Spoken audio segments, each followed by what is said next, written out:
Alright, so welcome back to episode number 6, part number 3. Hope you're keeping up. Hope you're following. But, anyways, in this episode, you'll finally get to understand just how smart I am. And if you have been watching the previous episodes, you'll know that man's up there for the brains thing, yeah?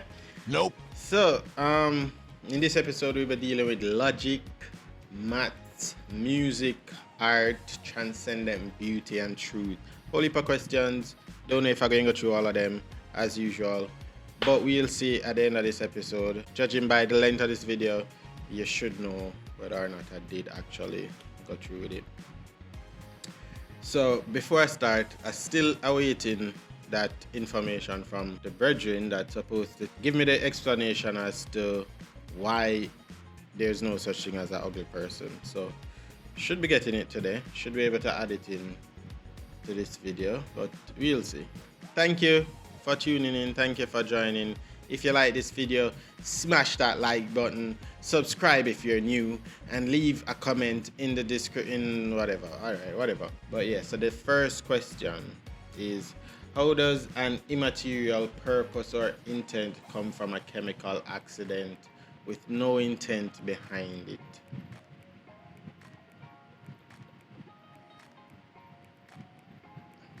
Yeah. All right, so still kind of following up with the same information from before, same questions from before, and yeah, I still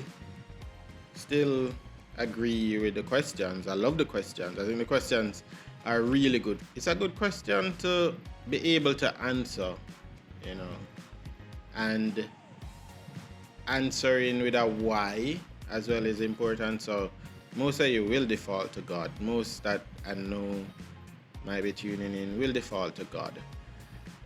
But you should also have a why is it that God is the answer to this. Not just, oh, because it's God or whatever. You should have an answer for that. Should I tell you my answer? My answer would be why God. Out of reasoning and out of, assessing everything, you can't have, as I said in the first video, you can't have something that's not intelligent creating something that is more intelligent than it or as intelligent as it. It kind of seem improbable, if not impossible. Yeah, I don't know why. Going off logic and reasoning, I think that would be my answer. Yeah, don't know if this is going to stay there. Does anything immaterial exist, such as a necessary truth, embodied mind, or abstract object? Does anything immaterial exist, such as a necessary truth? Let's look up what a necessary truth is. A necessary truth is one that could not have been false, one that would have been true no matter how things had turned out.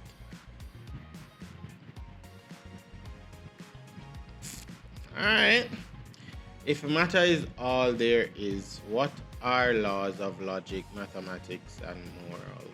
This was something that I started to think about a lot more, as I said, probably 4 years ago now. I can't explain it.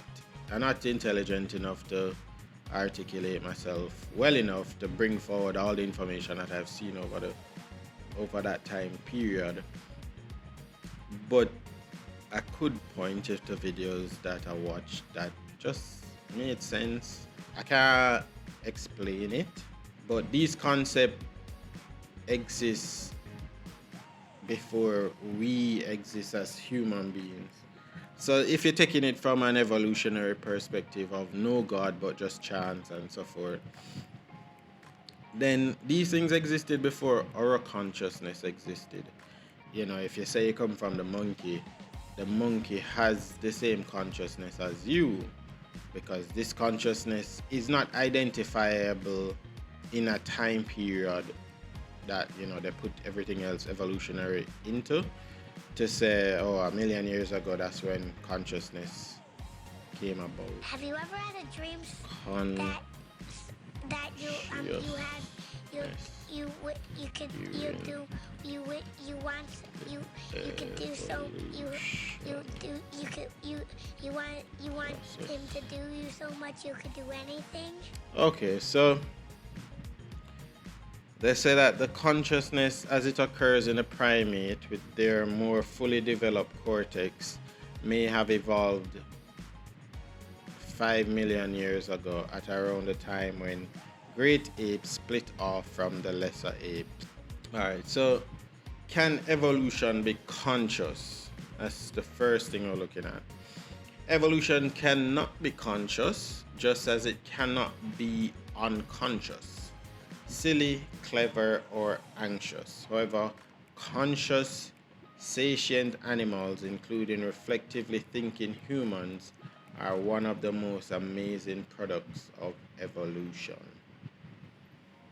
So that's a brief comment from evolutioninstitute.org. I'm not going to go too long into this, but it is interesting that I should actually find out more about it from the scientific perspective. So this paper, opinion article from 2018, The Mind Evolution Problem, the difficulty of fitting consciousness in an evolutionary framework. This is by Yoram Goff. The introduction says evolution gave rise to immensely complex and diverse embodied biological systems called animals, which behave adaptively to survive and produce. At least one out of millions of species on the planet has a remarkable and mysterious capability not only to behave but also to sometimes feel that it is behaving. We know this because we belong to this species, and as noted, nothing is more real than one's own feelings. This capability is called phenomenal consciousness, conscious awareness, or satiency. Sentiency.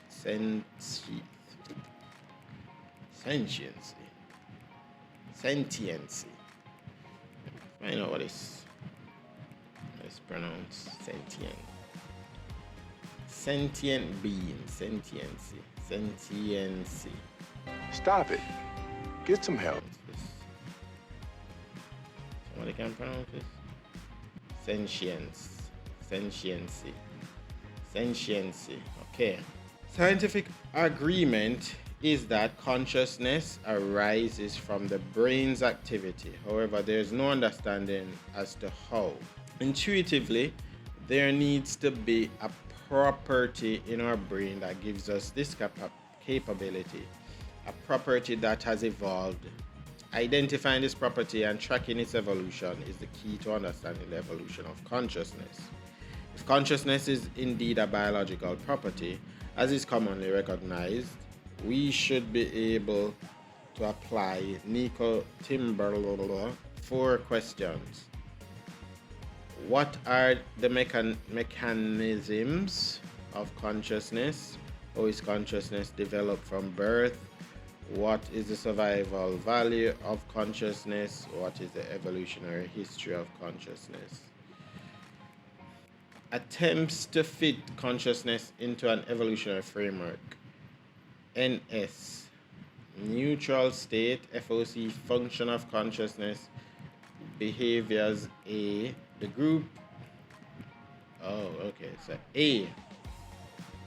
Oh, and behaviors. And then A, the group of behaviors which are associated or affected by consciousness. So A is the group of behaviors which are associated or affected by consciousness. Jesus Christ. Basically, conclusion. Yes, the conclusion. Conclusion is one of the last. Consciousness is one of the last biological phenomena about which we do not have a solid idea as to how and when it appeared and evolved in evolution. The conclusion of the above discussion is that in order to identify the adaptive value of consciousness, the relationship between the brain, behavior, and consciousness, we must understand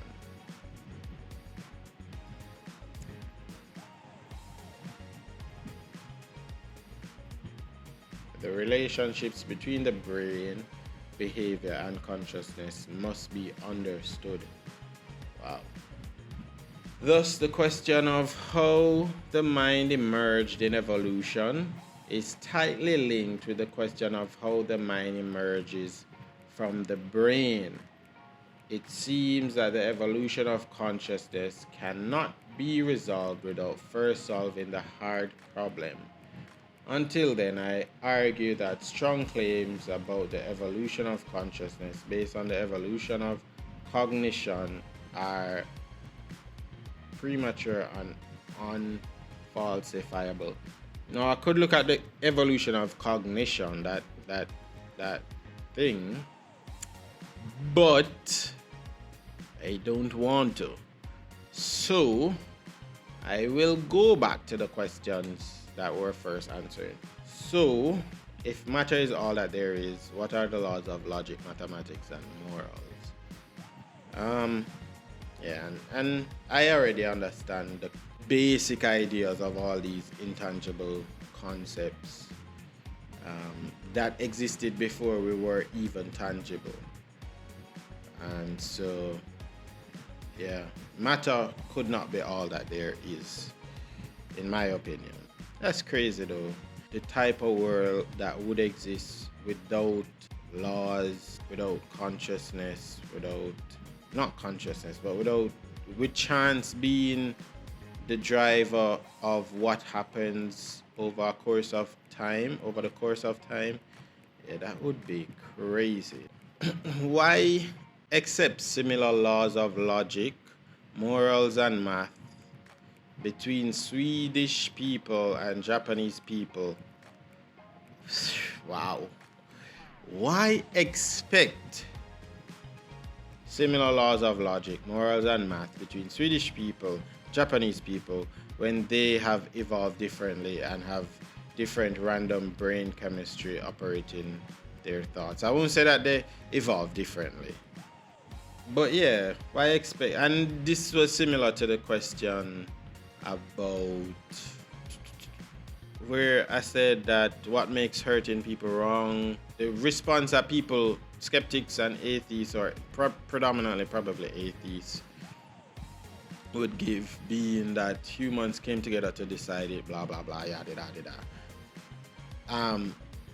Then, you know, if that's the case, then we can eventually create a society where it's okay, rewardable to eat people, to do all the most inhumane things that we can think of. That's what the question asking. Yeah, it really sad. Really sad to see where the brain without a foundation will end up. Understandable, but still sad. Why is mathematics considered the language of God? I've never heard that it was the language of God, but I can understand why it would be considered the language of God, because it is vital in the creation process, in the adding or subtracting or multiplying or dividing of something. So that's why it would be considered the language of God, if it is considered the language of God. That's why I would say that it is a creative law. It is creative, so I think that's why it would be a language of the creator. Get it? Why did mathematicians of the past with groundbreaking theories act as if they had discovered, not created something, versus not created something? Why they behave as if they discovered something rather than saying that they created something? Well, I guess the simple answer would be because they know they never created, and they know that the things that they would have tested it on existed before them. But you also have groups of people that believe that we or they are God, or we are God, so we are just experiencing life through or I am experiencing life through 7 billion or 8 billion people. And I don't know that I'm experiencing life through those 8 billion people. I only know that I'm experiencing it through mine. But the full consciousness cut off in everybody. You have people that believe that. No, skip that. Is arithmetic objectively right and immaterial? And let me just get you guys the definition for arithmetic, just in case you guys don't know what arithmetic means. I don't know why you wouldn't know. It should be something that you should all be familiar with. So shame on you if you don't know what arithmetic means. So just to clarify for you guys, arithmetic is a branch of mathematics that deals with the study of numbers using various operations on them. Basic operations of maths are addition, subtraction, multiplication, and division. These operations are denoted by the given symbols. Right? So now you know. So is that objectively right and immaterial? So they exist before the symbols existed. They exist even if the symbols didn't exist. And the symbols could be different and still mean the same thing. So I would say that they are immaterial and they are objectively right. As if it is the language of God, then it would be objectively correct because God is objective truth. Why is music, art, and mathematics beautiful? Because all of them are creative concepts. They are the manifestation of the creative process. They're creative mediums, creative concepts, creative laws. Music was before man existed from the evolutionary point of view. Music existed before man. Music existed before the formation of the planets, because music is sound, music is vibration. So, and art is a manifestation of your mind. Whatever is in your mind that you put down tangibly, that's art. If you don't put it down, but you speak about it, it would be what considered literary art, if that would be the term. All these concepts, all these fields come together to create life, appeal to our different senses. So that's why I would sum up to as the reason why it is beautiful.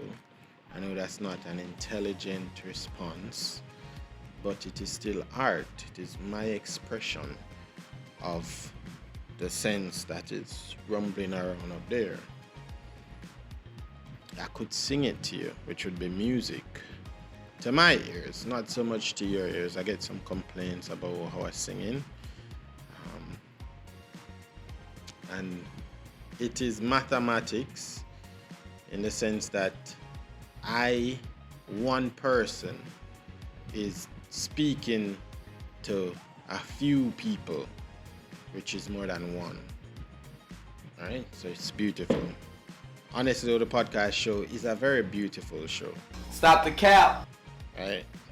If you can't envision a square circle or a married bachelor, why would you then expect the logically impossible of God? If you cannot envision a square circle or a married bachelor, why would you then expect the logically impossible of God? My answer would be, why we do that is because most of us don't understand the concept of God.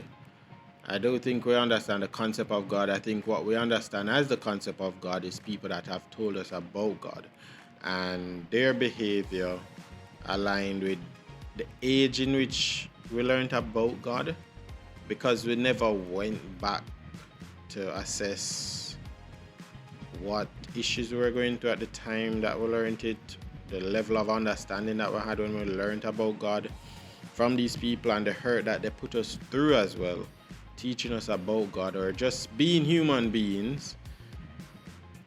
We learn incorrect traits about God, or we learn incorrect characteristics or principles or whatever about who God is. And I think that's the driving force in why we expect the impossible, logically impossible. I don't know what they could be, but just thinking about it,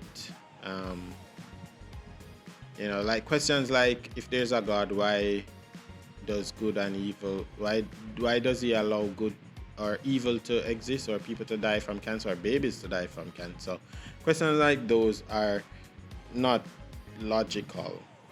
Actually, they would probably be logically impossible questions. I think that would be a logically impossible question, because when you understand the concept of God and you understand the creation process and the way how things played out in the beginning and the way in which things have been playing out from that time period and what is to take place in the end, and you kind of accept that if you create something and you want it to function a particular way, and you give tips of power, which is choice, to your creation to gather as much information as it wants and make its own decision, and they choose to go against the makeup of your game, makeup of your simulation or whatever, then you're in all your rights.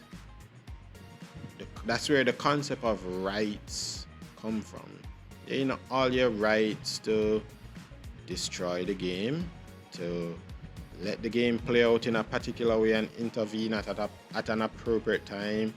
You have all right to operate your game within the laws of your makeup. So because God is a good God, whatever he does is good.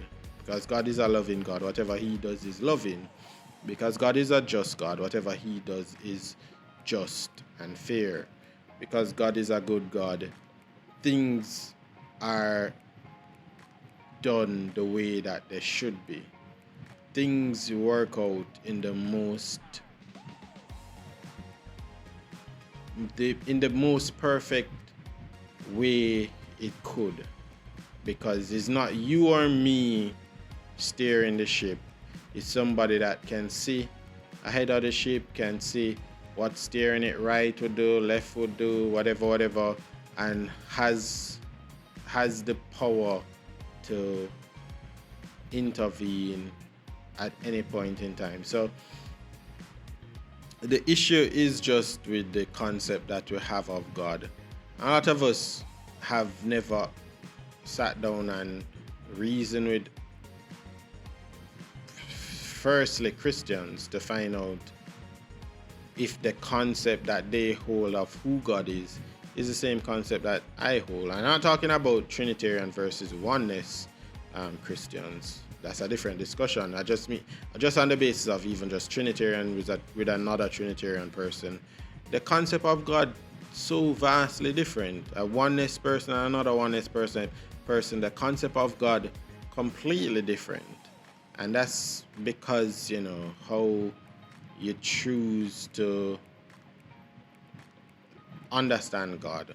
We all have the time to ourselves to sit and read and learn and relearn, reanalyze, reassess the things that we know of God from our childhood, to reassess them and view them in a different light or similar light in our adult stages of life.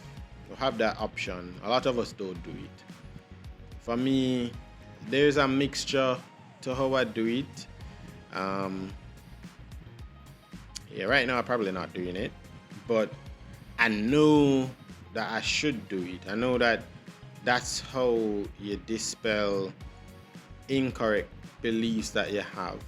You reassess what beliefs you have from childhood with where you are as an adult now. Because where you were as a child vastly different from where you are as an adult. So it's strongly recommended that you assess your belief of God, your belief of who God is. Read, people tend to say people that are atheists tend to say, oh, I read the Bible back and front all the time, blah, blah, blah. If you're able to read the Bible back and front, blah, blah, blah, all the time, and your level of understanding of who God is still the same, then there is something different. There's something wrong, not with the Bible, but possibly the way that you're reading it, possibly the approach that you take into it. You know within yourself how you feel about God, how you feel about the person that hurt you, how you feel about life in general. You know why you even would throw out the argument that you've read the Bible back to front all the time, blah, blah, blah. You know what it's saying, yada, yada. You know. And so the onus is on you to be, if you believe in honesty and all of those other things, then the onus is on you to follow up on where you were when you first learned about God with where you are. Assess what hurt you might be going through, if you're going through any hurt, and see how that is affecting your understanding of the Bible and your concept of God.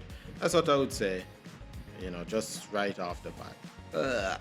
How would assuming the universe is rationally intelligible, assuming the principle of uniformity can be practiced alongside rules of logic and mathematics, help when matter and unguided chemical processes are all there is? How could you assume that order could come from chaos or chance? I guess that's what it's asking. I don't know. I don't know how to respond to it. Not sure. If everything is unguided and based on chance, why assume tomorrow is like today, and why hasn't the world blown up sooner? What they could say or could argue is that over time, through the unguided, chanced evolutionary process, order came forth from that. And even though it seems to be organized, it's still also heading towards an end. And so that's why I think you could argue as well why a time period of 2 billion or trillion years or however many zillion years they give for the process, they could say that 10,000 years you wouldn't see a vast change in 10,000 years of human existence, which would be understandable if we're talking about a trillion year, 3 trillion or 2 trillion or 2 billion or whatever the number is.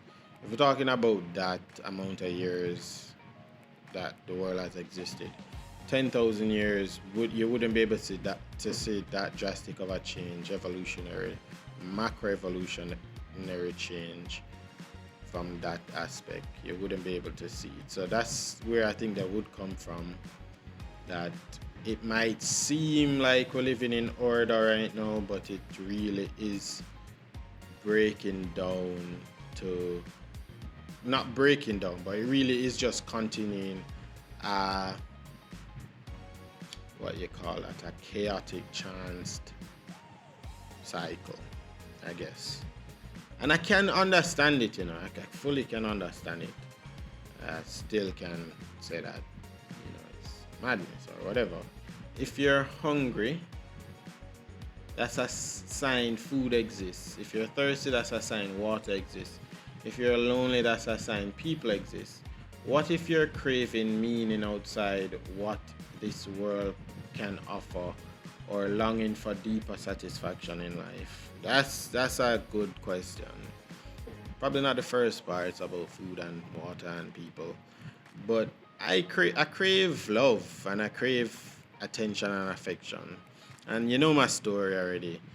And so right now I in the most I don't know, I don't want to use the word vulnerable, but I in the most neediest place I've ever been in consciously. I've been in a place where, I had my parents and still craved the attention, a deeper attention, sexually and whatever. But this is a new craving for me, still sexually, but but it deeper than just that.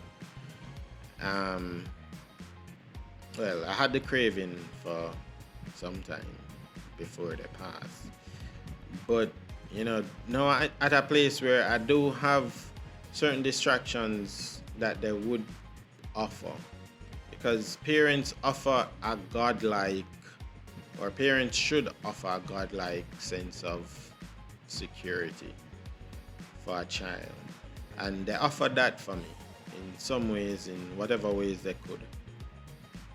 And so to not have that, now you're left with, how can you fill this gap that you had these two people fill in for you for this time? So at a place where I'm craving something that I know within myself nobody will be able to provide it. And I don't know if it's just that you tell yourself that they won't be able to provide it, but yeah, I know they won't be able to. Nobody will be able to provide it. I have been in relationships and recognized that nobody still could provide what I was craving, because intentionally or not, people let you down. And that's one of the things that will remain constant in our human experience, that people will let us down. And we're craving for perfection. I know I craving for perfection. I'm not craving mediocre quality when I know in my brain, because of logic and reasoning and maths and whatever, I know that there's a standard that you can reach in terms of what a relationship can offer you, what somebody can offer you. You know it based on what you have experienced, that there is a dislike for disorder and for instability and for pain and hurt, and those things you realize that you don't want them. Ideally, you don't want them. There's a difference between accepting reality and not it's not that you do accept reality, it's that you understand what it is that you want. And in that understanding, I know that, and I personally know that that is not something that I want. I don't want somebody that will not be able to read my mind. I want somebody to read my mind. I don't want to tell you what it is that I want. I want you to provide all the things that I want as soon as I want them. That's what the experience of a child is. Experience of a child is that the child cry and the parents supposed to understand what they want. And that's the question you could ask yourself is, do we really grow up from that? Do we really change from wanting for you to know what it is that we require? Because we were first in that position. We were first in the position where we were on the umbilical cord and receiving all the warmth, all the nutrition, all the love. That's the closest that's the closest you could get to hugging somebody if you wanted to. That's your entire body being surrounded by this person that loves you or should love you. And the question is, have we ever left that state? Will we ever be satisfied? Can we ever be satisfied outside of being fully engulfed by somebody again? And so for me, I know that my desire is for perfection. My desire is to be completely surrounded by love and peace and security and stability and nourishment. That's it for me. And I know nobody will ever provide that for me. And I have accepted that. I don't know if before I probably didn't accept that. And I was still looking for that from people. But to some level, I'm not in a relationship to know whether I have fully accepted it. But to some level, I have come to recognize expectations that were put on each other. And because of that, I know not to accept it, nor not to expect it, but I want it. And so for that, I would say that's why I know I crave something outside of this world. Because there's nothing that the world can provide me that will bring me to that contentment that I would have possibly had been in my mother's belly. And so I can't be back in my mom's belly. So that would be my answer. If you even understand it. But yeah, if we only accept what can be proven by science, what do we accept logically and mathematical? Why do we accept logical and mathematical proofs, metaphysical truths such as there are other minds or the past wasn't created 5 minutes ago, ethical beliefs about statements of value, aesthetic judgments, and even science itself which presupposes unprovable assumptions some scientists hold to, such as that only what science shows is true. The answer would be hypocrisy, I think, because we're just hypocrites. That's why. At the end of the day, we are hypocrites. That's why we're going to say it have to be proven, but then we hold to things that we haven't yet proved or proven, or we hold to things that we don't know where they come from, but it feel good to us. We're just being hypocrites. We're just being humans. Yeah, that'd be the simplest answer I would give to that right now. Do you realize you are committing the genetic fallacy if you say a view is false because of how it originated without showing the view itself is false? Yeah, I think I raised it not so intelligently. That's the realization you have to come to when you're having discussions as an atheist. You can't just say God doesn't exist, or that you believe that God doesn't exist without proving that God doesn't exist. But I don't know if a lot of atheists get the concept that God isn't. I don't know, and I don't want to be disrespectful, but I don't know if atheists get the concept that God isn't somebody that is sitting on an actual throne that is physical, that you can touch, and that is even physical at all in any sense. It's not somebody that you can see in one place at any given time. But yeah, that's a realization that I came to, that, to just say that something is true or false without showing that it is true or false is a fallacy. And just, for those out there that don't know what a fallacy is, let's just define what a fallacy is for you. Because, I know what a fallacy is, but, they say that you shouldn't boast, in your wisdom.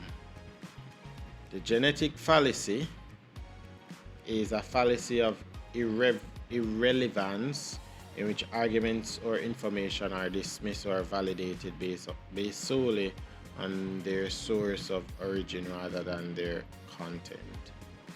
So now you know what a genetic fallacy is. But I think you should be able to, if you're honest with yourself, you should know that you disagree with something that somebody said based on the fact that you don't believe it and you don't have any proof to believe it or disbelieve it. And if your proof is that bad things happen to you, so therefore God doesn't exist, or because bad things happen to people, so God don't exist, then that's not the strongest argument. Or because you don't see God, so therefore God don't exist. It's not the strongest argument that you could have. But my recommendation, that's it for the questions for this section. It's a longer video, so I apologize for the length.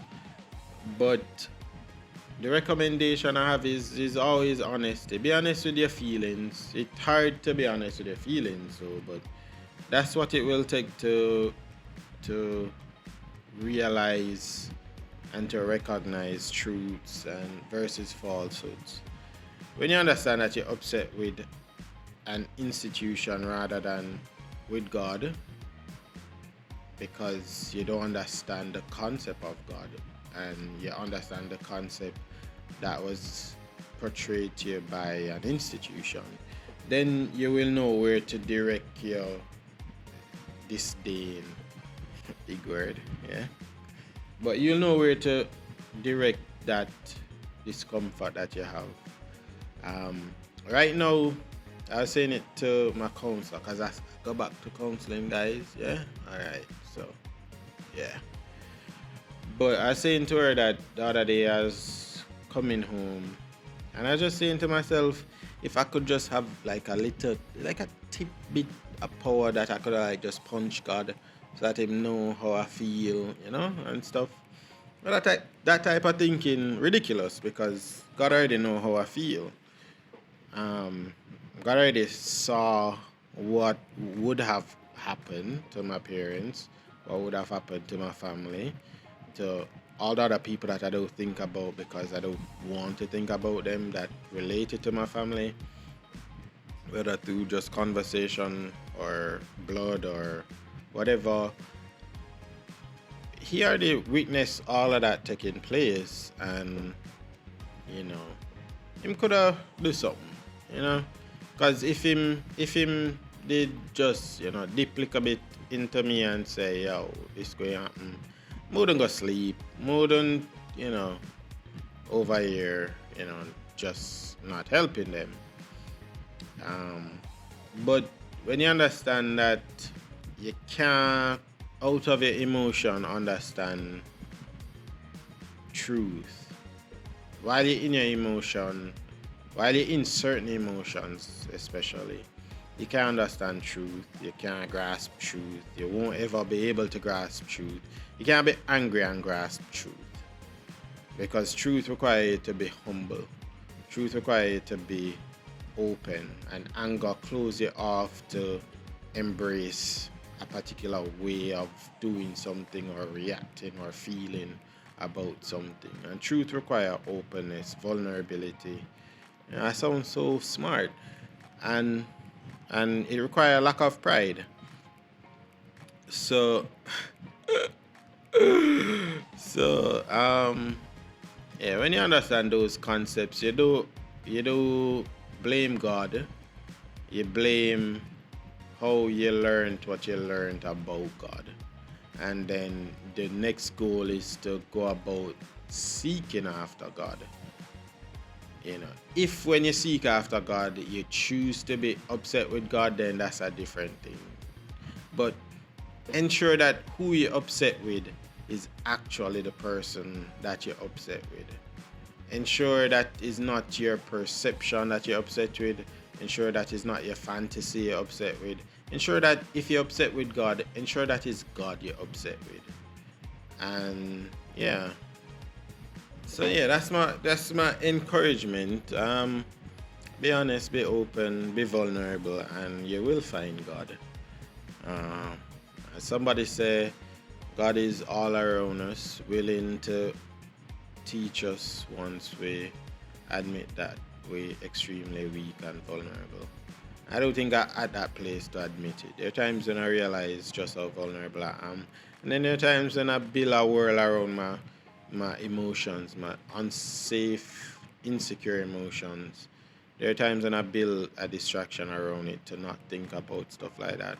But then as soon as my heart prick me, as soon as something external take place that I witness, I remember and realize, just how feeble and, you know, unsafe I am.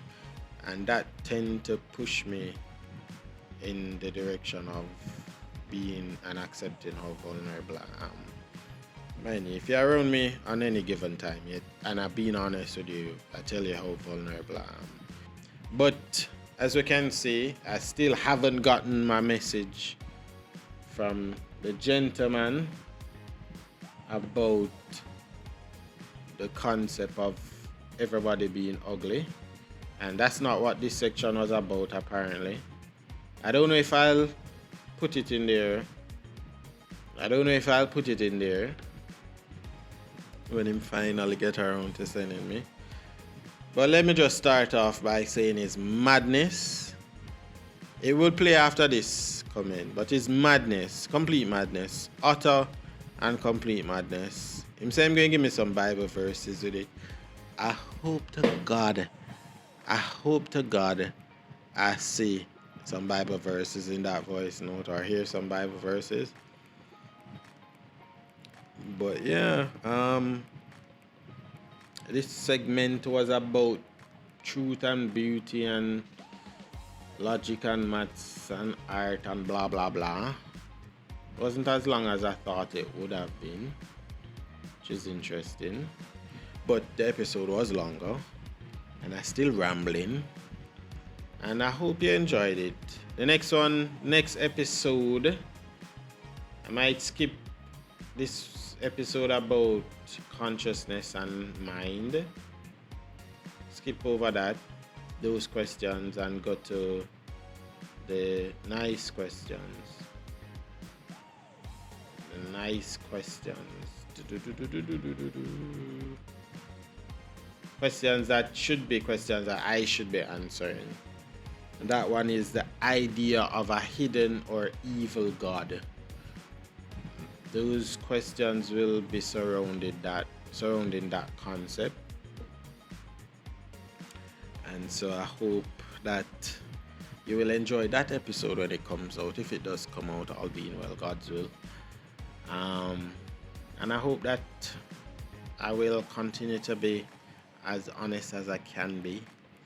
I'm trying to also be a little bit more relaxed and, more personable. I like to talk to people to their face. I don't like this concept of talking to the camera and, pretending like I'm talking to people or looking forward at the people that I might be talking to in the future. I don't like it. Thank you for tuning in. Thank you for watching. Thank you for being a part of this stream. Hope you enjoyed it. If you didn't, I don't know what to say. But until next time, thank you for tuning in to Honestly the Podcast Show. This was a nice sit down, nice run through of questions about transcendent beauty and truth. And I, have some evaluating to do of myself. Thank you for tuning in, and I am out. Should I do a song? No, you got one, and I hear some complaints from money about how, I should stop singing. It wasn't a lot though. It was just bad mind people. But thank you though for tuning in to this podcast. Rambling as usual. Bye for now. Until next time. Peace. This is the beautiful voice or the handsome voice of Joel Ramsey, rocking your eardrums all the night, all the time, everywhere. Yeah, oh yeah. Ooh, baby, baby. Alright, sorry, bye. Yeah, so what I was saying is that no human being is ugly, right? Because if we look at it from where it all began, Bible said that God created man in his own image and in his likeness. So that means that God created us exactly how he wanted us to look. Right now, when persons come now and persons speak of being ugly, you realize that they normally have a benchmark, right? Or they have something, a standard that they have established. And so whether it be skin color, nose length or width or whatever it is, lip size, eye size, whatever it is, persons use subjective measures to determine beauty, but objectively, no one is ugly because objectively, everyone is beautiful. And you see, when you take that subjectivity out of it, when you take the unnecessary bias out of it, and you look at each person as they are, you're going to realize that you don't see any ugly person. You're going to realize it.